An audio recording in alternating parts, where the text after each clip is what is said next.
And a very good morning to you. This is Sausage Tree Safari Camp, our official YouTube channel. My name is David Batsoffen, but you don't just have me to chat to. Oh, no, not at all. You have the wife of the co-owner of the lodge. Gets very technical. Tamara can explain. Tamara, hello, welcome to you. Hello, good morning, David. Thank you for allowing me to be your partner No, today. it's only a pleasure. It's wonderful to see you. It's been a while. It's been a while indeed. Now, yeah. You said technical. Basically, it is a bit technical and also not.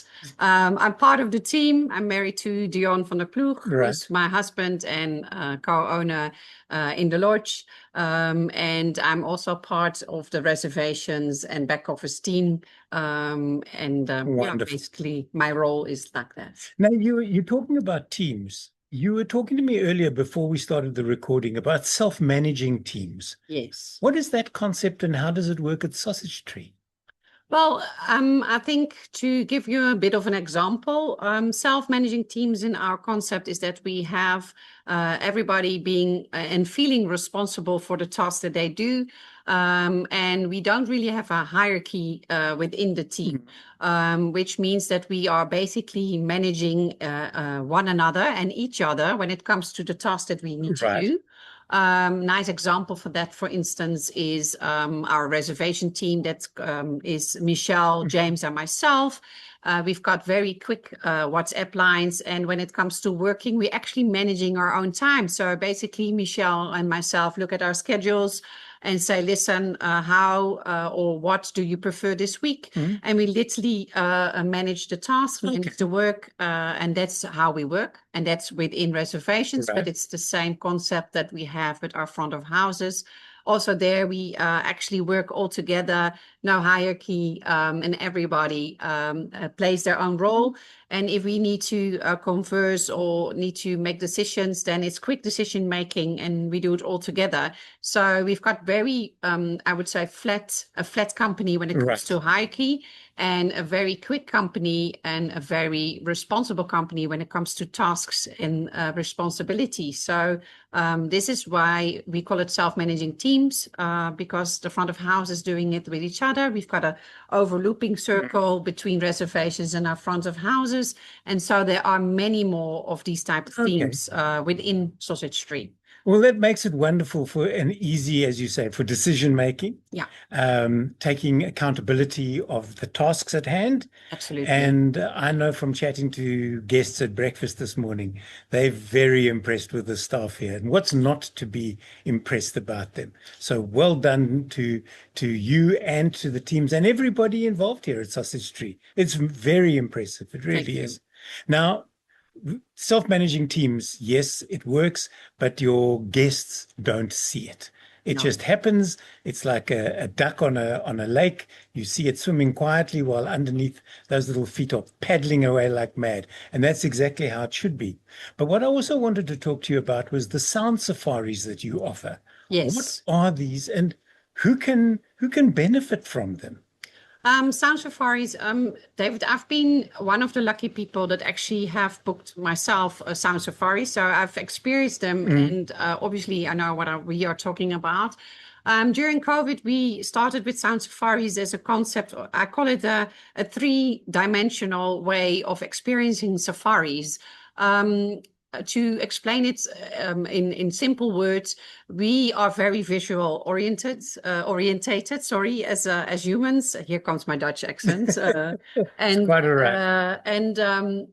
We are not so good with our hearing. Obviously, if the sounds are predominantly around us, we will notice them, but we are very visual orientated as humans.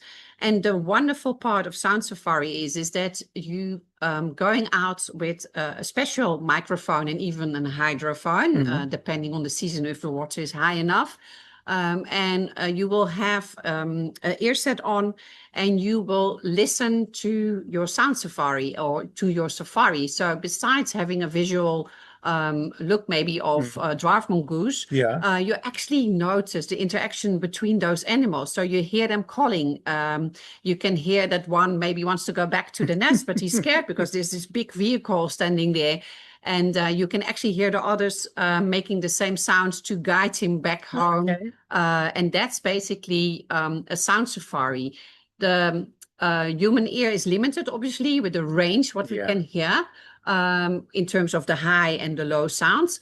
But I would almost say we can hear like a kudu. So we hear things that we would never hear if we would only drive or be around a walking safari, what we can hear. So it's almost like hearing like a kudu, and it's magical. It's emotional, actually. I should imagine, because the difference between a drive and a walk is already quite marked. Because Yes. people who've never been on a walk before and then go on one go, I didn't know. You know, you can pick up a dung beetle, you can look at a centipede, you can maybe look at a piece of dung close up. And it's the same with sound safaris. You don't hear those dwarf mongoose chittering amongst themselves, but with the right microphones, you can. And I should also imagine that it would benefit blind people because they're not seeing anything anyway. Exactly. But now they've got amplified sound and the description from the guide telling them what they're hearing. It's absolutely correct what you say. And the nice thing is I know that the Sound Safari, because we work with a professional company together, it's an alliance. That's why it's also something that people need to book in advance. And with it as an added factor, because we have people, experienced people and equipment, and we need to look obviously at availability.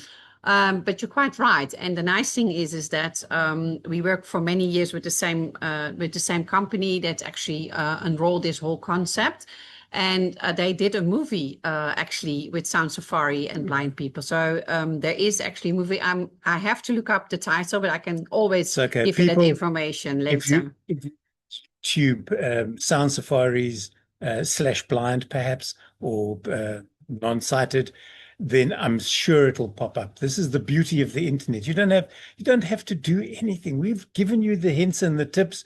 Take them. More importantly, book the safari. It's as simple as that.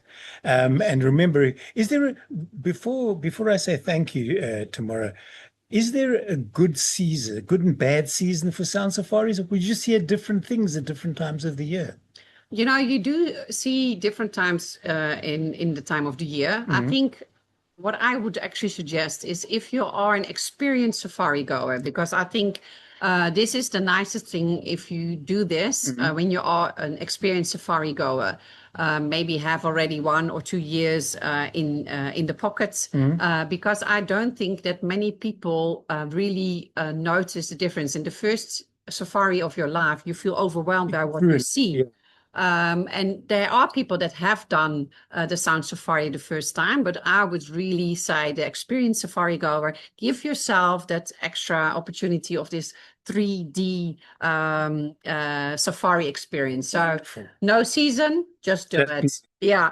And if you want to find out more, go to the Sausage Tree website and you can find out all the details there. Tamara, it's been wonderful having you in the hot safari seat. Thank you. Last time, season 1, we couldn't cajole you to getting into the chair. I think now it's going to be difficult to get you out. I think so too. Thanks, David. Bye. My name is David. Her name is Tamara. See you again next time. Bye for now.